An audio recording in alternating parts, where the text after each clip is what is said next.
پوچھو Samajwadi B J پی والوں سے کہ اتر پردیش میں سب سے غریب اگر کوئی ہے الپسنکھیک سماج کا مسلمان ہے، سب سے زیادہ بے روزگار اگر کوئی ہے تو الپسنکھیک سماج کا مسلمان ہے، سب سے کم 2 ایکڑ زمین کسی کے پاس ہے تو الپسنکھیک سماج کا مسلمان ہے، سب سے زیادہ بچیاں اور بچے اسکول کے باہر ہیں تو مسلمان سماج کے، سب سے کم کوئی گریجویٹ ہے تو مسلمان صرف 3% ہے۔ اس کے باوجود بھی سماجوادی سماجواد کی بات کرتی ہے، بی جے پی سب کا ساتھ سب کا وکاس کی بات کرتی ہے۔ ارے بتاؤ، جب ہمارے بچوں کو اسکول نہیں ہے، ہمارے بیٹوں کو گریجویشن کا موقع نہیں ہے، غریبی میں زیادہ، بے روزگاری میں زیادہ، تو کون سے سماجواد اور سب کا ساتھ سب کا وکاس کی بات بی جے پی اور سپا کرتی ہے؟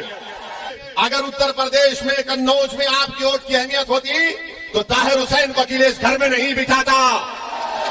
یہ بات سچ ہے یا جھوٹ ہے بولو؟ طاہر حسین کی اگر اہمیت ہوتی تو طاہر حسین الیکشن لڑتا، مگر اکھلیش کے پاس نہ طاہر کی ووٹ کی اہمیت ہے نہ آپ کے ووٹ کی اہمیت ہے۔ اویسی کہہ رہا ہے کہ جب اویسی اور کشواہا ایک جگہ کھڑے ہو گئے تو آپ کو اپنے ووٹ کی اہمیت جتانے کا موقع مل رہا ہے۔ کیسے مل رہا ہے؟ سپا کو ہراؤ، بی جے پی کو ہراؤ اور یہاں سے ڈاکٹر سنیل دیواکر کو کامیاب کرو۔ بی جے پی اور سماجوادی میں کوئی فرق باقی نہیں رہا۔ اکھلیش اور بابا ایک سکے کے 2 رخ ہیں، ان میں دونوں میں کوئی فرق نہیں ہے۔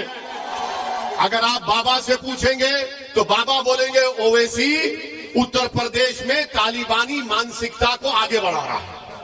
اگر آپ اکھلیش سے پوچھیں گے کہ بتاؤ جو مسلم خواتین اپنی پسند سے اگر حجاب اور نقاب پہنتی ہیں تو اکھلیش بولیں گے سنائی نہیں دے رہا ہے۔ دیکھا، مگر جو معصوم بچی میری بیٹی میری آواز کو سن رہی ہے، میں اس سے کہوں گا کہ تمہیں دیش کا پردھان منتری بنے گے انشاءاللہ تعالی حجاب پہن کر، تم بنو گے تو انشاءاللہ تعالی تم آگے جاؤ گے۔ ارے آپ ان کو پڑھنے سے روک رہے اور بھارت کے پردھان منتری بولتے ہیں کہ پہلے اور دوسرے فیز کے چناؤ میں ہم کو مسلم مہیلاؤں کا ووٹ ملا۔ دیش کے پردھان منتری جو بچی پڑھنا چاہتی ہے، کالج جا کر طاقتور بننا چاہتی ہے، اپنا حق حاصل کرنا چاہتی ہے، بھارت دیش کو سپر پاور بنانا چاہتی ہے، آپ کی سرکار ان کو روک رہی ہے، ان کو دبا رہی ہے۔ اس کا جواب بھی آپ کو ملے گا۔ وہ ٹینی کا بیٹا اپنی جیب سے 4 لوگوں کو ان کی ہتیا کر دیتا ہے مگر وہ منتری برقرار ہے۔ آج یوگی کا منتری جو ہم پر گولیاں چلاتے ہیں ان کے گھر کو جاتا ہے تو معلوم ہوا کہ دھروی کرن اور تشتی کرن کی راجنیتی اگر کوئی شروع سے کرتی آئی ہے اور کرتی رہے گی تو اس کا نام نریندر مودی اور یوگی آدتیہ ناتھ ہے۔ ظالموں نے گولیاں چلائی اور یہ سمجھا کہ اویسی مر جائے گا، مگر ظالموں تم پھر سے چلاؤ جب تک میرا اللہ نہیں چاہے گا، جب تک زمین و آسمان کا بنانے والا نہیں چاہے گا، تمہاری ہزاروں لاکھوں گولیاں مجھے چھین نہیں سکے گی۔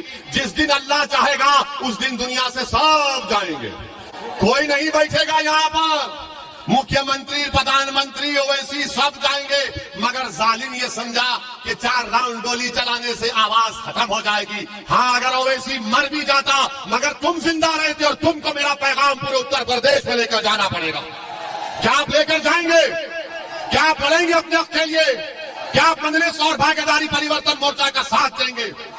تو میری آپ تمام سے یہ گزارش ہے کہ آپ 20 تاریخ کے دن جب متدان کرنے نکلیں گے تو جہاں پر آپ کو بھاگیداری پریورتن مورچہ کے پرتیاشی کا نشان نظر آئے گا اور جہاں پر آپ کو مجلس کے پرتیاشی امیدوار کا نشان پتنگ نظر آئے گا، آپ وہاں پر بٹن دبا کر اپنے اتحاد کی لڑائی اور اپنے حصے داری کی لڑائی میں آپ اپنا حصہ ادا کریے۔